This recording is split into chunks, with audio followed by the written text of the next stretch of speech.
Hello everyone, welcome to Uttam's academy turning point. మరి మనకు ప్రతి పోటీ పరీక్షల్లో అడిగే most repeated one word substitutes ఇక్కడ మనం చూడబోతున్నాం. మీరు ఏ ఎగ్జామ్ తీసుకున్నా స్టాఫ్ సెలక్షన్ కమిషన్, సీజీఎల్ కావచ్చు, సిహెచ్ఎస్ఎల్ కావచ్చు, ఎంటీఎస్ కావచ్చు, సిపిఓ కావచ్చు, జీడీ కావచ్చు, జేఈ కావచ్చు, స్టెనోగ్రాఫర్ కావచ్చు, ఏదైనా కావచ్చు.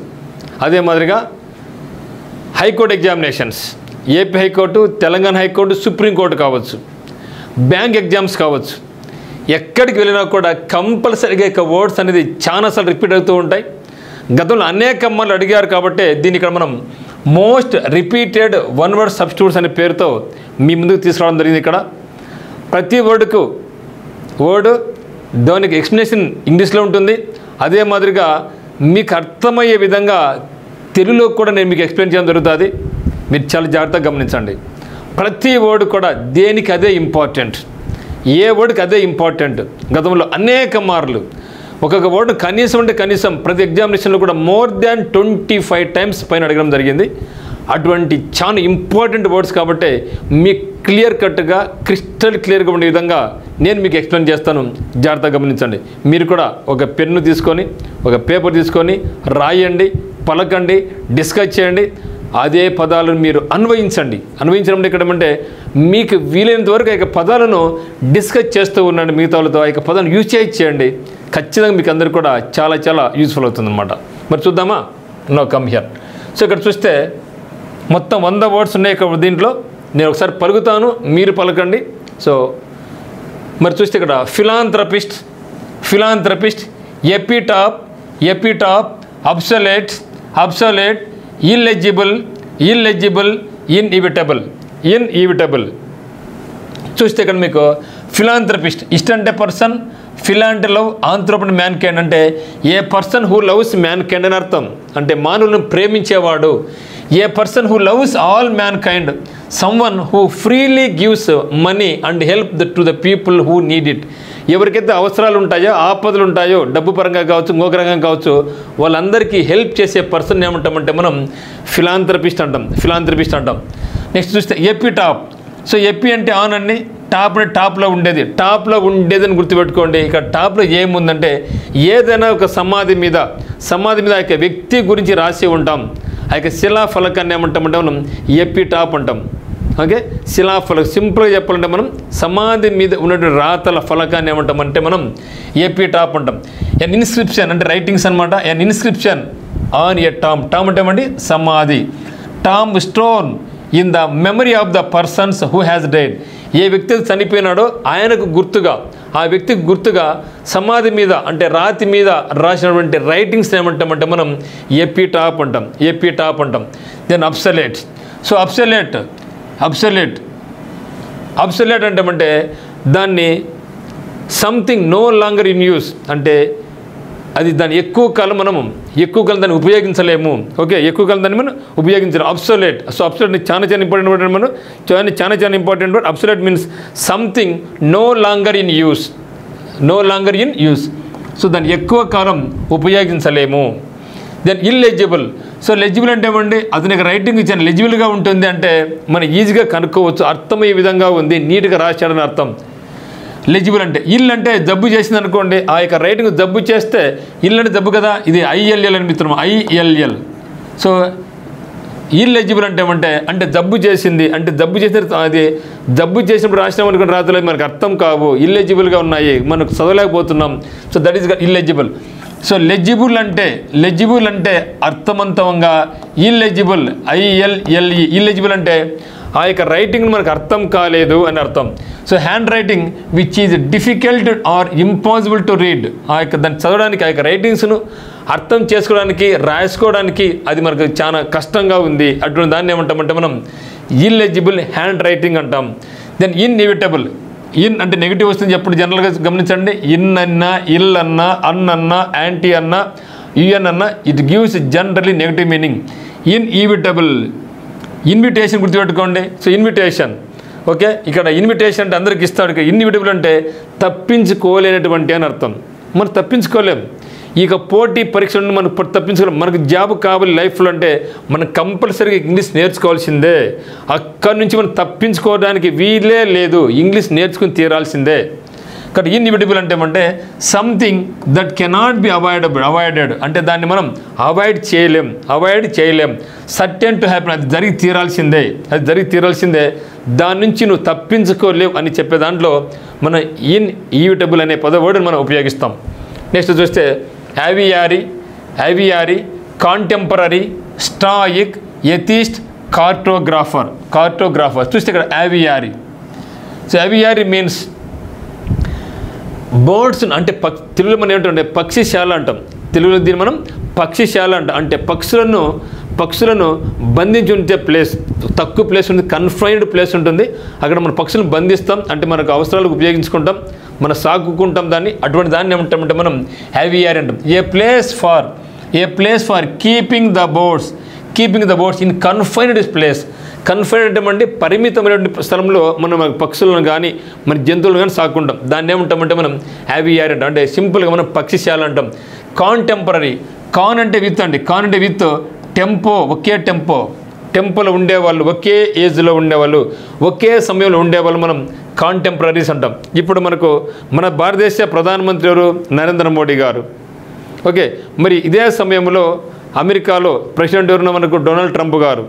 అంటే ఒకే సమయంలో ఒకే పదవులు. ఎక్కడైతే మనకు హెడ్ అయితే మన ప్రధానమంత్రి, వాళ్ళకి హెడ్ రాష్ట్రపతి. అట్లా సో ఒకే సమయంలో ఉన్నవాళ్ళు, ఒకే పదవిని అలంకరించిన వాళ్ళు ఏమంటామంటే మనం కాంటెంపరీస్ అంటాం. తెలుగులో దీన్ని మనం సమకాలీకులు అంటాం. ఇక సమకాలీకులు రాజకీయ పరంగా కావచ్చు, సినీ పరంగా కావచ్చు. ఇప్పుడు చూస్తాం ఎన్టీ రామారావు గారు, ఏఎన్ఆర్ గారు, నాగేశ్వరరావు గారు, వీళ్ళిద్దరు కాంటెంపరీస్ అన్నమాట. ఇద్దరు కూడా అంటే ఎన్టీ రామారావు గారు మరి నాగేశ్వరరావు గారు ఒకే కాలంలో ఇద్దరు సినీ ఇండస్ట్రీలో మంచి పేరు తెచ్చుకునే వాళ్ళు. కాబట్టి వాళ్ళని ఏమంటాం కాంటెంపరీస్ అంటాం. అంటే ఒక సినిమా పరంగా కావచ్చు, ఒక రైటర్స్ అయినా కావచ్చు, ఒక రాజకీయ పరంగా అయినా కావచ్చు, వాళ్ళని ఏమంటామంటే మనం కాంటెంపరీ అంటాం. Belonging to the same time, a person living in the same age with another. Okay, then stoic అనేది చాలా ఇంపార్టెంట్ వర్డ్ అండి. స్టాయిక్ అనేది చాలా ఇంపార్టెంట్ వర్డ్. అంటే జ్ఞాని అంటాం. అంటే తొనకడు బెనకడు అంటే కష్టాలు వచ్చాయని కుంగిపోడు, సంతోషం వేసిందనేసి ఉల్లాసపడ్డు, బ్యాలెన్స్గా మెయింటైన్ చేస్తారు. అటువంటి వాళ్ళని ఏమంటామంటాం జ్ఞానులు, మహానుభావులు, గొప్పవాళ్ళు. మనం అట్లా ఉండలేం కదా. సంతోషం వేస్తే గంతేస్తాం, బాధిస్తే ఏడ్చుకుంటాం, నా అంతా పోయింది ఏడ్చుకుంటాం. కానీ ఇది అట్లా కాదు. దే మెయింటైన్ ఆ యొక్క నష్టాలను కానీ లాభ నష్టాలను కానీ వీళ్ళు సమంగానే భావిస్తారు. అటువంటి వాళ్ళని ఏమంటాం మనం స్టాయిక్ అంటాం. A person who can endure pain or hardship without showing his feelings. Okay, atheist అంటే పర్సన్ అంటే ది అంటే గాడ్, ఏ అంటే నెగటివ్. ఎథీస్ట్ అంటే డిస్బిలీవర్ ఇన్ గాడ్. అంటే తెలుగులో మనం ఏమంటామంటే నాస్తికుడు అంటాం. సో దీనికి ఆపోజిట్ మనకు ఆస్తికుడు. సో ఆస్తికుడు అంటే దేవుని మీద నమ్మకం ఉన్న వ్యక్తులను ఆస్తికుడు అంటాం. అంటే థీస్ట్ అంటాం, ఆపోజిట్ ఎథీస్ట్. సో ఏ అంటే నెగటివ్ కదా. సో థీస్ట్ అంటే బిలీవర్ ఇన్ గాడ్, ఎథీస్ట్ అంటే disbeliever in God. One who does not believe in the existence of God. So దేవుడు లేడు అని నమ్మకం ఉన్న వాళ్ళని ఏమంటామంటే మనం ఎథీస్ట్ అంటాం. మరి నమ్మకం ఉంటే థీస్ట్, మరి అసలు ఉన్నాడో లేడో తెలియకపోతే agnostic. Okay, so AGNOSTS agnostic అంటారండి. సో దేవుడు ఉన్నాడో లేడో తెలియదు. So he does not know either God exist or not. ఉన్నాడో లేడో తెలియని వ్యక్తిని ఏమంటాం అగ్నోస్టిక్ అంటాం. మరి అంతా దైవమయమే, ఎక్కడ చూసినా దేవుడు ఉన్నాడని వ్యక్తులు ఏమంటామంటే మనం ప్యాంథీస్ట్ అంటాం. ఈ థీస్ట్ అంటే దేవుని నమ్మకం ఉండేవాడు. పాన్ అంటే అంతా దైవమయమే. అన్ని చోట్ల, ప్రతి చోట, చెట్టు పుట్ట కొండ గుట్ట, ప్రతి ఒక్క వ్యక్తిలో కూడా, ప్రతి ఒక్క జంతువులో కూడా దేవుడు ఉన్నాడు అని నమ్మే సిద్ధాంతాన్ని ఏమంటామంటే మనం ప్యాంథీస్ట్ అంటాం. ఓకే, దేవుడిని నమ్ముకుంటే థీస్ట్, దేవుని నమ్మకం లేకుంటే ఎథీస్ట్. సో ఉన్నాడు లేదు తెలియకపోతే అగ్నోస్టిక్, మరి సర్వం దైవమయం అనుకుంటే ప్యాంథీస్ట్ అనమాట. ఓకే, మరి one who does not believe. Then cartographer. Carto అంటే కార్టూన్స్ గుర్తుపెట్టుకోండి, గ్రాఫర్ అంటే రాసేవాడు, ఇయర్ అంటే పర్సన్, గ్రాఫ్ అంటే రాయడం. ఒకటి కార్టోగ్రాఫర్ అంటే కార్టూన్స్ వేసేవాడు అనుకోండి. ఇక్కడ ఏ కార్టూన్స్ అంటే మ్యాపులు, Andhra Pradesh map, Telangana map, India map, America map, ఇలాగా మ్యాపులు వేసేవాళ్ళు. A person who draws or makes maps. So మ్యాప్లు తయారు చేసే వ్యక్తులు ఏమంటామంటే మనం కార్టోగ్రాఫర్ అంటాం. కార్టోగ్రాఫర్. నెక్స్ట్ చూస్తే claustrophobia, omniscient, panacea, polyglot, chronology. So one second please. So ఇప్పుడు చూద్దాం. క్లాస్ట్రోఫోబియా, ఫోబియా అంటే భయం, క్లాస్ట్రో అంటే క్లోజ్డ్ ప్లేస్ అంటే భయపడేవాడు, ఇరుకైన ప్రదేశాలంటే భయపడేవాడిని ఆ యొక్క ఫోబియా అనే భయాన్ని ఏమంటామంటే మనం క్లాస్ట్రోఫోబియా అంటాం. An extreme fear of being a small confined place, అంటే ఇరుకైన ప్రదేశాలంటే భయపడే వ్యక్తిని ఏమంటామంటే మనం క్లాస్ట్రోఫోబియా అంటాం. దెన్ ఆక్రోఫోబియా ఉంది. వాటి ఆక్రోఫోబియా అంటే ఎత్తైన ప్రదేశాలను భయపడేవాడిని మనం ఆక్రోఫోబియా అంటాం. మరి ఓపెన్ ప్లేస్ని భయపడేవాడిని మనం అగోరాఫోబియా అంటాం. నీటిని చూసి భయపడేవాడిని హైడ్రోఫోబియా అంటాం. ఈ విధంగా రకరకాల ఫోబియాస్ మనకు ఉన్నాయన్నమాట. దెన్ ఓమ్నిసైంట్. సో సైంట్ అంటే సైంటిస్ట్, అన్నీ తెలిసినవాడు, నాలెడ్జ్ ఉండేవాడు. ఎక్కడ ఓమ్ని అంటే ఆల్, అంతా నాలెడ్జ్ ఉండేవాడు. ఓమ్నిసైంట్, ఓమ్నిపోటెంట్, ఓమ్నిబస్, ఓమ్నివోరస్. ఓకే, ఇవన్నీ ఉన్నాయి కదా మనకు. సో ఓమ్ని అంటే ఆల్ అని అర్థం, సైంట్ అంటే తెలిసినవాడు. So one who knows everything God. One who knows everything is called ఇలాంటి infinite knowledge. So infinite knowledge ఇలాంటి one who knows everything is called omniscient, అంటే సర్వాంతర్యామి అంటాం తెలుగులో, సర్వాంతర్యామి అంటాం. దెన్ ఓకే, ఓమ్ని ప్రజెంట్ అంటే omnipresent. So omnipresent అంటే ఏమి, ఇప్పుడు ఇది సర్వాంతర్యామి. ఓకేనా. మరి ఓమ్ని సైంట్ అంటే ఏమంటే సర్వజ్ఞాని, అంతా తెలిసినవాడు. అక్కడ ఓమ్ని ప్రజెంట్ అంటే అన్ని చోట్ల ఉండేవాడు అని అర్థం. దెన్ పెనేషియా చాలా ఇంపార్టెంట్ వాడు. ఇదని కదండి, ఈ అన్నీ కూడా అటువంటి ఇంపార్టెంట్వే, అన్నీ కూడా highly useful words. Panacea means remedy. Pan అంటే అంత కదా. సో ప్యాంథిస్ట్ లాగా పాన్ అంటే అంతా. So remedy for all diseases, ఏ జబ్బు వచ్చినా కూడా ఒకటే మందు, అంటే తెలుగులో మనం సర్వరోగ నివారణ అంటాం. ఏ జబ్బు వచ్చినా ఒకటే మందు అయిపోవాల్సిందంతే. So that is called panacea. A solution for all difficulties or diseases.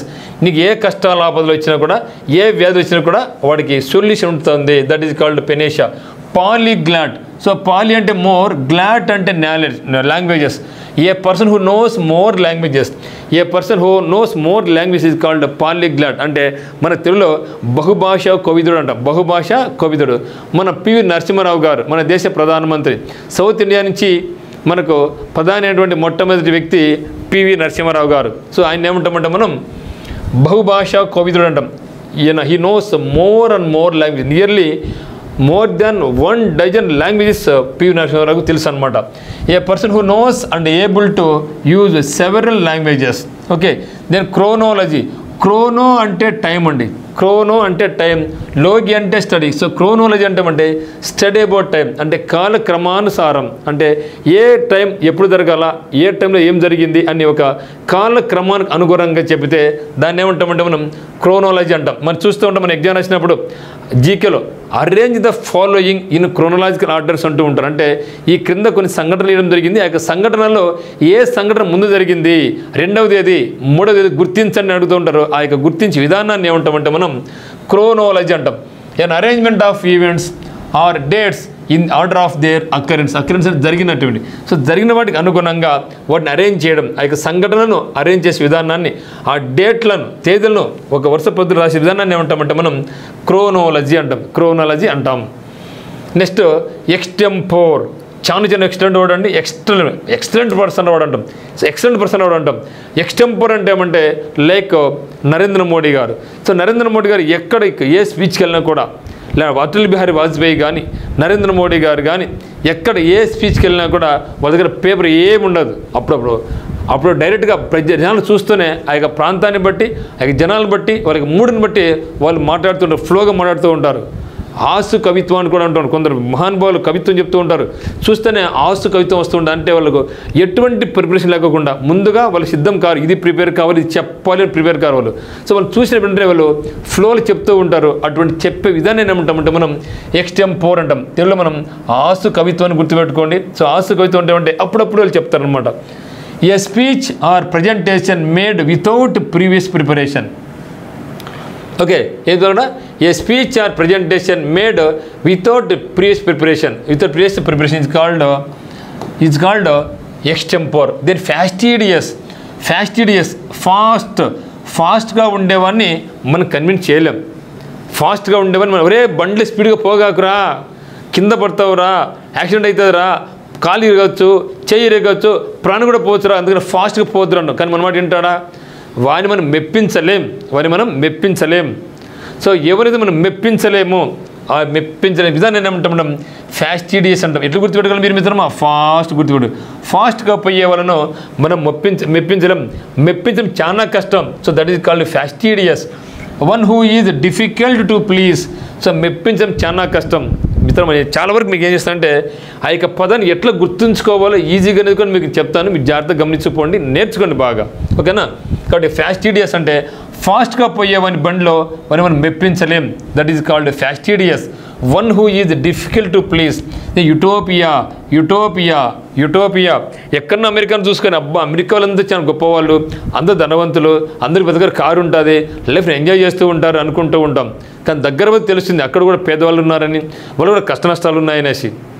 ఇక్కడి నుంచి ఏ కొండ తిరుమల కొండ చూసుకుంటే ఎక్కడి నుంచి చాలా నున్నగా ఉంటాయి దూరం నుంచి చూస్తే, కానీ దగ్గర పోతే తెలుస్తుంది అక్కడ కూడా కొండలు అడ్డం ఉంటాయి, రాళ్ళు అడ్డం ఉంటాయి, చెట్లు అడ్డం ఉంటాయి, మనం ఎక్కలేము తెలుసు.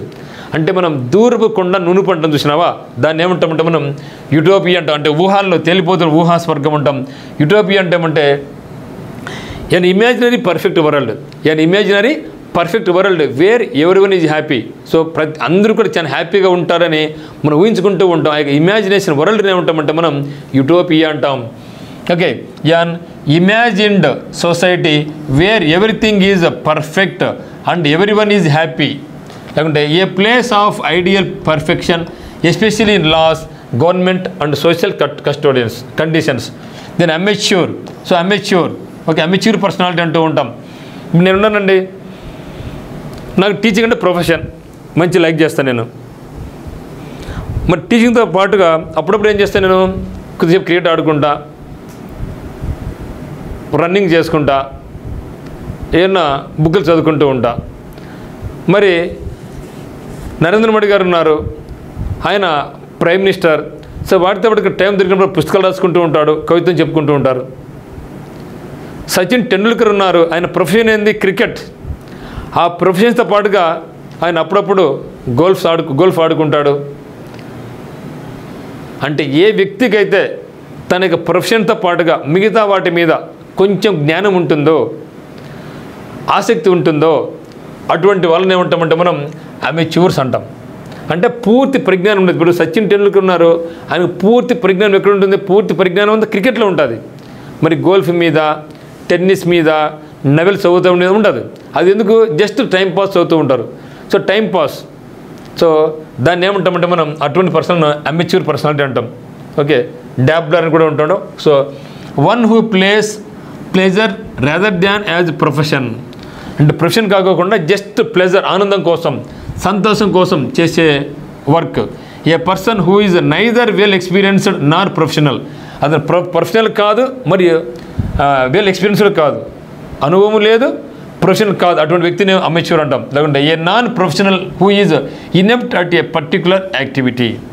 అంటే పూర్తి పరిజ్ఞానం లేకోకుండా, అంటే మిడిమిడి జ్ఞానం, ప్రొఫెషన్ కాదు, దాంట్లో ప్రొఫెషనల్ కాదు, అటువంటి వ్యక్తిని ఏమంటాం మనం అమెచ్యూర్స్. అంటే అతని ఆసక్తి ఉంది కానీ ప్రొఫెషనల్ కాదు అనేదాన్ని మనం అమెచ్యూర్ అంటాం.